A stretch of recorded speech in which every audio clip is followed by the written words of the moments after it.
Behind that mischievous grin, behind the laughter that filled millions of living rooms, lies a story most people never knew.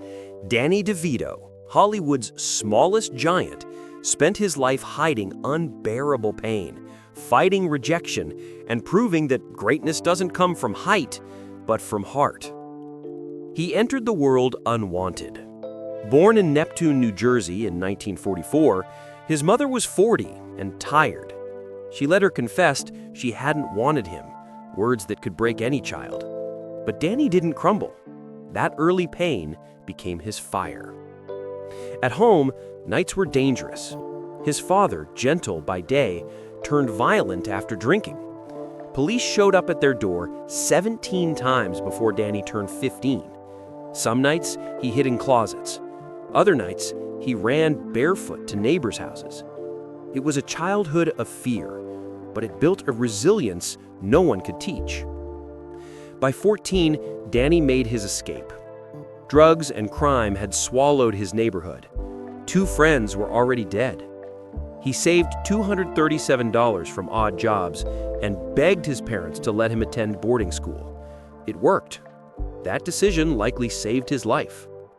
Even as success arrived, Danny carried a secret: Fairbanks disease, a rare bone disorder that limited his height and caused lifelong pain. Hollywood wanted to fix him. They offered money, surgery, even fame if he'd change. He refused. "I'd rather be myself than pretend to be someone I'm not," he said. Before acting, he was a beautician. He trained, styled hair, and worked at his sister's salon, Curl Up and Die. Fate stepped in when a theater producer told him to audition for a play. That tiny moment of luck led him to New York, where he studied acting and shared a freezing apartment with Michael Douglas. Hollywood didn't make it easy. He was rejected for more than 200 auditions, living out of his car, eating soup kitchen meals.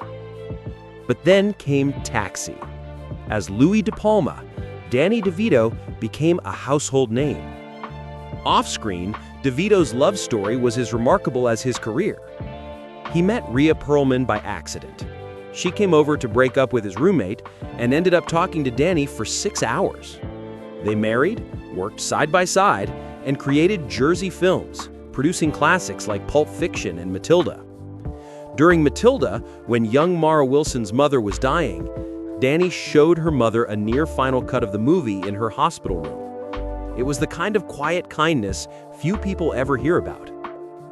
As years went by, Danny's body suffered more. Fairbanks disease caused constant agony. During It's Always Sunny in Philadelphia, he filmed through intense pain, sometimes collapsing between takes. Yet he kept going, saying, "Vanity is just another word for missed opportunity."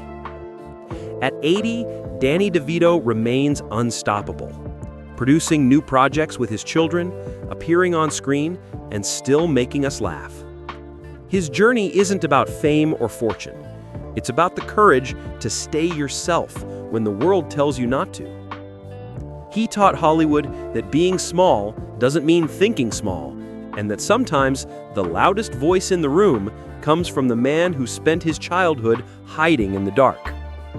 If you enjoyed this story, remember to like, comment, and subscribe to Golden Age Stars, where the legends live on.